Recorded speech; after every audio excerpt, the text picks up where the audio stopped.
എന്റെ താഴ്ചയിൽ അവൻ എന്നെ ഓർത്തല്ലോ, ഘോരവൈരിയിൽ ബലം അവൻ തകർത്തല്ലോ, തന്റെ കൈകളിൽ അവൻ എന്നെ ചേർത്തല്ലോ, സ്തോത്രഗീതം പാടിടും ഞാൻ.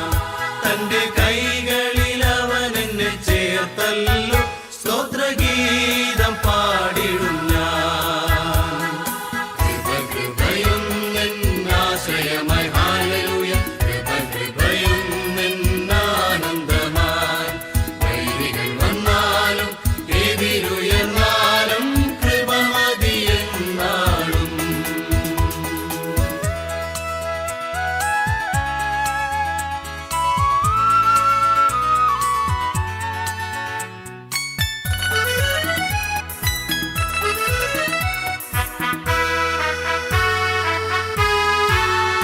പ്രതികൂലങ്ങൾ അനവധി വന്നാലും അനുകൂലമെനിക്കവനെന്നാളും.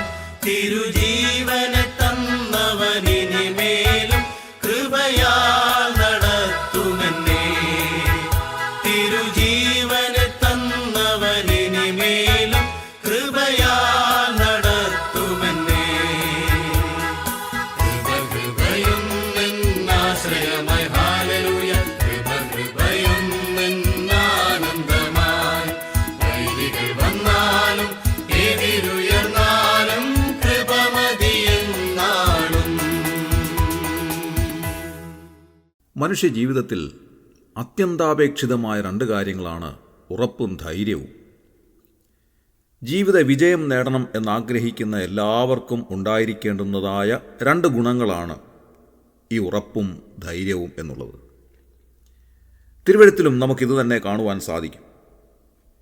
യോശുവയുടെ പുസ്തകം 1-ാം അധ്യായത്തിൽ ദൈവം യോശുവയോട് പറയുന്നതായ കാര്യം ഇതുതന്നെയാണ്. 1-ാം അധ്യായം 6-ാം വാക്യത്തിൽ നാം വായിക്കുന്നത് ഉറപ്പും ധൈര്യവും ഉള്ളവനായിരിക്കുക എന്നാണ്.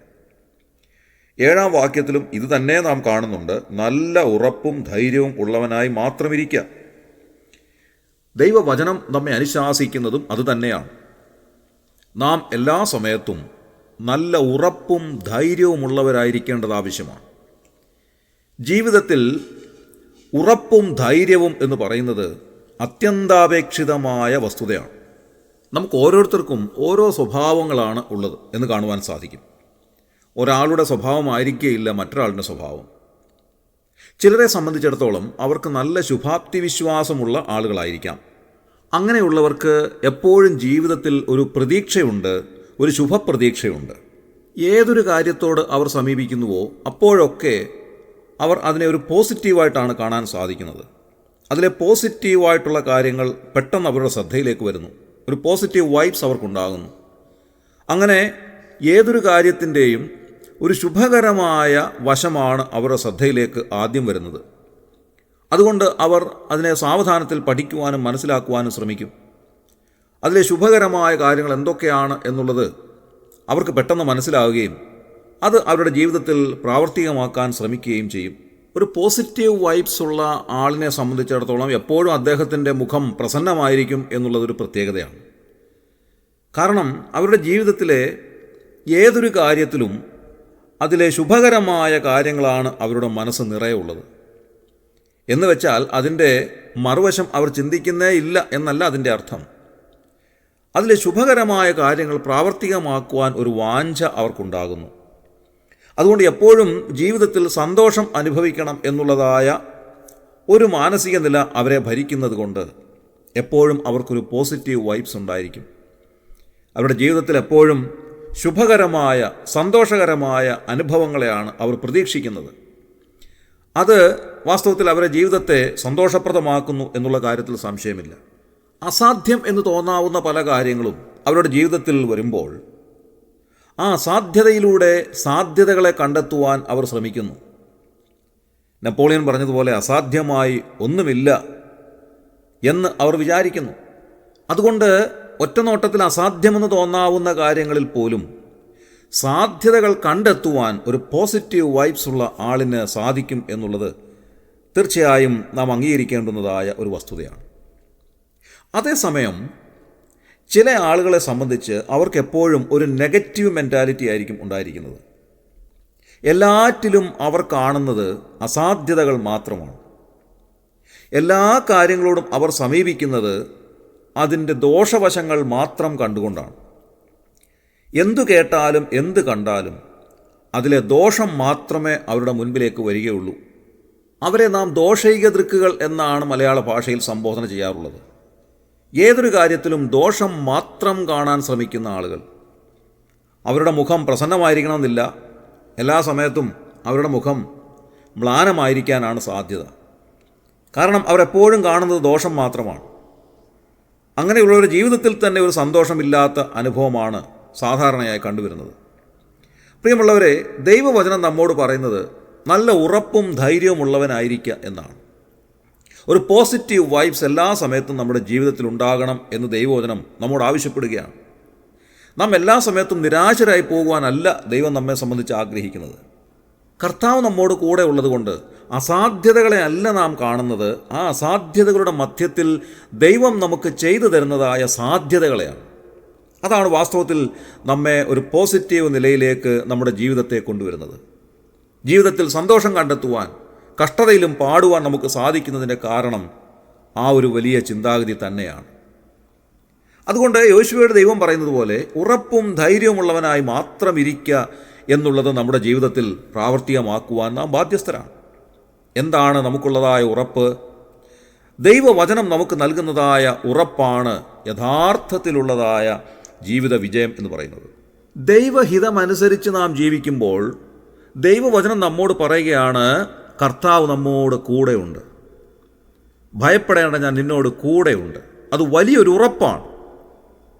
ആ ഉറപ്പുള്ളത് കൊണ്ട് തീർച്ചയായും നമുക്ക് നമ്മുടെ ജീവിതത്തിലെ അനേക അസാധ്യതകളുടെ മുൻപാകെ സന്തോഷത്തോടെ ജീവിക്കുവാൻ സാധിക്കുന്നു. പലതിൻ്റെയും മുൻപാകെ നാം നിരാശരായി തീരാറുണ്ട്. ഇനിയും അത് അസാധ്യമാണ് എന്ന് വിചാരിച്ച് നാം തള്ളിക്കളയാറുണ്ട്. ഞാൻ ഇപ്രകാരം ഒരു കഥ കേട്ടിട്ടുണ്ട്. പല പ്രാവശ്യം യുദ്ധത്തിൽ പരാജയപ്പെട്ട ഒരു രാജാവ് അവസാനമായി താൻ നടത്തിയ യുദ്ധത്തിൽ പരാജിതനായി തീർന്ന് താനും കൂടെയുള്ള പടയാളികളും ഒരു ഗുഹയിൽ കടന്ന് ഒളിച്ചിരിക്കുന്നതായ സമയം ഒരുപാട് പടയാളികൾ നഷ്ടപ്പെട്ടു. താൻ വല്ലാതെ നിരാശനായി ആ ഗുഹയിൽ ഇങ്ങനെ മലർന്ന് കിടക്കുകയാണ്. അങ്ങനെ താൻ ചിന്താധീനനായി കിടക്കുമ്പോൾ, നിരാശനായി കിടക്കുമ്പോൾ താൻ ഒരു കാഴ്ച കണ്ടു.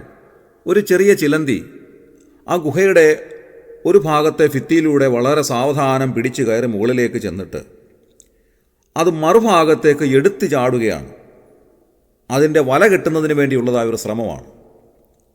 അങ്ങനെ ഒരു തവണ ചാടി, മറുഭാഗത്തെത്തിയില്ല, അത് തറയിൽ വീണു.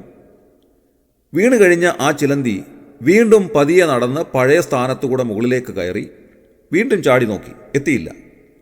വീണ്ടും അത് താഴെ വീണു. അങ്ങനെ പല പ്രാവശ്യം ഈ ഭിത്തിയിലൂടെ കയറി ഈ ചിലന്തി താഴെ വീണു. എന്നിട്ടും അതിൻ്റെ ശ്രമം അത് അവസാനിപ്പിച്ചില്ല.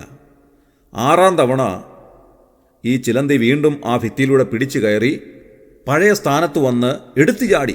ഈ പ്രാവശ്യം മറുഭാഗത്തുള്ളതായ ഭിത്തിയിൽ അതിന് പിടുത്തം കിട്ടി. ആ ഒറ്റ ചാട്ടത്തിലൂടെ 1ാമത്തെ നൂല് അത് കെട്ടി ഉറപ്പിച്ചു. ആ 1ാമത്തെ ഇഴ വന്നു കഴിഞ്ഞപ്പോൾ പിന്നീട് വളരെ പെട്ടെന്നാണ് അദ്ദേഹം കാര്യങ്ങൾ ചെയ്തത്. വളരെ സ്പീഡിൽ ബാക്കിയുള്ളതായ ഇഴകൾ നെയ്തു ചേർത്ത് ഏതാനും ചില മിനിറ്റുകൾ കൊണ്ട് മനോഹരമായ ഒരു ചിലന്തി വല അവിടെ നിർമ്മിച്ചെടുക്കുകയാണ്. ഇത് കണ്ടു കഴിഞ്ഞപ്പോൾ രാജാവിന് വളരെ പെട്ടെന്ന് ബുദ്ധി ഉദിച്ചു. അദ്ദേഹം ചാടി എഴുന്നേറ്റു. അദ്ദേഹത്തിൻ്റെ മനസ്സിൽ ഒരു വലിയ പോസിറ്റീവ് എനർജി ഉണ്ടാവുകയാണ്. അദ്ദേഹം വിചാരിക്കുകയാണ്, 6ാം തവണ ചാടിയ ഈ ചിലന്തിയെപ്പോലെ എനിക്ക് ഒരുപാട് പരിശീലനം കിട്ടിക്കഴിഞ്ഞു. വളരെയധികം പ്രാവശ്യം ഞാൻ യുദ്ധം ചെയ്തു. മറ്റുള്ള ഏതൊരു രാജാവിനും ലഭിക്കുന്നതിനേക്കാൾ കൂടുതൽ പരിശീലനം എനിക്ക് ലഭിച്ചു കഴിഞ്ഞു. ഇപ്പോൾ എനിക്കറിയാം എങ്ങനെയാണ് ഞാൻ പരാജിതനാകുന്നത്, എന്ത് ചെയ്താൽ ഞാൻ ജയിക്കും. ആ രാജാവ് പടയാളികളെയും കൊണ്ട് വളരെ പെട്ടെന്ന് യുദ്ധത്തിനായി പോവുകയും താൻ വിജയിക്കുകയും ചെയ്തു എന്നാണ് ആ കഥ പറയുന്നത്.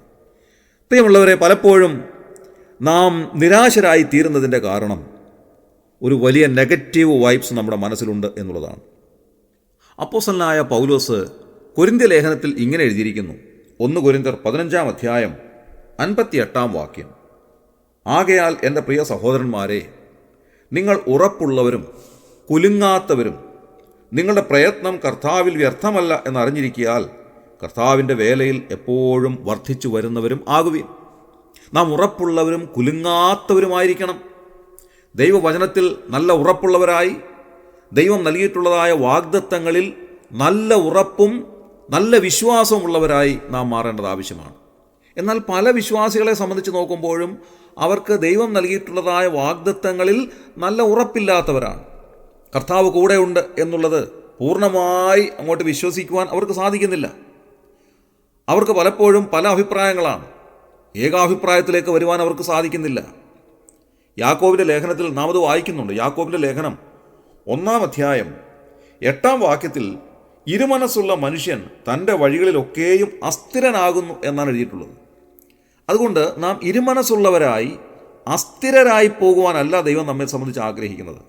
ദൈവവചനം നമുക്ക് നൽകുന്നതായ ഏറ്റവും വിലയേറിയതായ വാഗ്ദത്തങ്ങൾ പൂർണ്ണമായി വിശ്വസിച്ചുകൊണ്ട് കർത്താവ് നമ്മോട് തിരുവായി മൊഴിഞ്ഞിട്ടുള്ളതായ വിലയേറിയ വാഗ്ദത്തങ്ങൾ പൂർണ്ണമായി വിശ്വസിച്ചുകൊണ്ട് ആ വാഗ്ദത്തങ്ങളിൽ നല്ല ഉറപ്പും ധൈര്യവുമുള്ളവരായി ജീവിക്കുവാൻ കർത്താവ് നമ്മെ സഹായിക്കട്ടെ. ഇന്നത്തെ ദിവസം ആ ദൈവവചനം നമ്മെ ശക്തിപ്പെടുത്തട്ടെ. കർത്താവ് നമ്മുടെ കൂടെ ഉണ്ട് എന്നുള്ളതായ വലിയ ഉറപ്പും നാം ചെയ്യുന്നതായ കാര്യങ്ങളിൽ കർത്താവിൻ്റെ സാന്നിധ്യവും സഹായവുമുണ്ട് എന്നുള്ളതായ ധൈര്യവും ദാവീദ് രാജാവ് പറയുന്ന പോലെ നിന്നാൽ ഞാൻ പടക്കൂട്ടത്തിന് നേരെ പാഞ്ഞു ചെല്ലും, എൻ്റെ ദൈവത്താൽ ഞാൻ മതിൽ ചാടിക്കടക്കും എന്നിത്യാദി വാക്കുകളിലൂടെ നമുക്ക് ലഭിക്കുന്നതായ ധൈര്യവും ഉറപ്പും നമ്മെ മുൻപോട്ട് നയിക്കുവാൻ ദൈവാത്മാവ് സഹായിക്കട്ടെ. ഇന്നത്തെ ദിവസം ഈ വചനം നമുക്ക് ആവശ്യമായ ധൈര്യം നൽകി നമ്മെ ഉണർത്തട്ടെ, നമ്മെ ബലപ്പെടുത്തട്ടെ. നമ്മുടെ കണ്ണുകളെ അടയ്ക്കാം, പ്രാർത്ഥിക്കാം. ക്രിസ്തുയേശുവിലൂടെ അതിവാത്സല്യമായി ഞങ്ങളെ സ്നേഹിക്കുന്ന സ്വർഗീയ പിതാവാം നല്ല ദൈവമേ, അവിടുന്ന് ഞങ്ങൾക്ക് നൽകുന്നതായ ഉറപ്പിനും ധൈര്യത്തിനുമായി ഞങ്ങൾ നന്ദിയോടെ സ്തോത്രം ചെയ്യുന്നു. കർത്താവെ, യോശുവയോട് പറഞ്ഞതുപോലെ നല്ല ഉറപ്പും ധൈര്യവും ഉള്ളവനായി മാത്രം ഇരിക്കുക എന്നരുളി ചെയ്തതുപോലെ കർത്താവെ, ഞങ്ങളുടെ ജീവിതത്തിൽ അവിടുത്തെ വചനത്തിലുള്ളതായ ഉറപ്പും ധൈര്യവും ഉള്ളവരായി ജീവിപ്പാൻ ഞങ്ങളെ സഹായിക്കണമെന്ന് പ്രാർത്ഥിക്കുന്നു. കർത്താവെ, ഞങ്ങളുടെ ജീവിതയാത്രയിൽ പലപ്പോഴും ഞങ്ങൾ നിരാശരായി തീരാറുണ്ട്. ഞങ്ങളെ ഭയപ്പെടുത്തുന്ന, ഞങ്ങളെ ബുദ്ധിമുട്ടിലാക്കുന്ന, നിരാശപ്പെടുത്തുന്ന കാര്യങ്ങൾ കാണുമ്പോൾ പലപ്പോഴും ഞങ്ങൾ നിരാശയിൽ ആണ്ടുപോയിട്ടുണ്ട് കർത്താവെ. എന്നാൽ കൃത്യമായ തീരുമാനങ്ങൾ എടുക്കുവാൻ, ദൈവവചനത്തിൻ്റെ അടിസ്ഥാനത്തിൽ ഉറപ്പുള്ളവരായി ധൈര്യത്തോടുകൂടെ നിലകൊള്ളുവാൻ ഞങ്ങളെ ഇടയാക്കണമെന്ന് പ്രാർത്ഥിക്കുന്നു. കർത്താവെ, അവിടുത്തെ വചനത്തെ വിശ്വസിക്കുന്നതിലൂടെ ഉറപ്പ് ലഭിച്ചവരായി ധൈര്യത്തോടെ ജീവിതത്തെ മുൻപോട്ട് നയിക്കുവാൻ ആവശ്യമായ ദൈവകൃപ ഞങ്ങൾക്ക് ദാനമായി നൽകി ഞങ്ങളെ സഹായിക്കണമേ. ഇന്നത്തെ ദിവസം കർത്താവെ, ഒന്നുകൊണ്ടും ഞങ്ങൾ പതറിപ്പോകാതെ ഉറപ്പും ധൈര്യവുമുള്ളവരായി ജീവിപ്പാൻ ഞങ്ങളെ ഇടയാക്കണമേ. അവിടുന്ന് ഞങ്ങളുടെ കൂടെ ഉള്ളതിനായി ഞങ്ങൾ നന്ദിയോടെ സ്തോത്രം ചെയ്യുന്നു. ആ വിലയേറിയ വാഗ്ദത്തത്തിൽ അടിയുറച്ച് വിശ്വസിച്ചുകൊണ്ട് ഇന്നത്തെ ദിവസം ധൈര്യത്തോടെ ഞങ്ങൾ ജീവിക്കട്ടെ. കർത്താവെ, ഈ ശുശ്രൂഷയിൽ സംബന്ധിച്ച് എല്ലാവരെയും അനുഗ്രഹിക്കുകയും സഹായിക്കുകയും ചെയ്യണമേ. പ്രതിസന്ധികളെ നേരിടുവാനുള്ള ധൈര്യവും ഉറപ്പും ബലവും എല്ലാം അവർക്ക് നൽകി അവരെ സഹായിച്ചാട്ടെ. അവിടുന്ന് അങ്ങനെ ചെയ്തതിനായി ഞങ്ങൾ നന്ദിയോടെ സ്തോത്രം ചെയ്യുന്നു. ഞങ്ങളുടെ പ്രാർത്ഥന കേട്ടിരിക്കിയാൽ സ്തോത്രം. ഞങ്ങളുടെ കർത്താവിൻ്റെ രക്ഷിതാവുമായ യേശു ക്രിസ്തുവിൻ്റെ ധന്യമായ നാമത്തിൽ തന്നെ. ആമേൻ.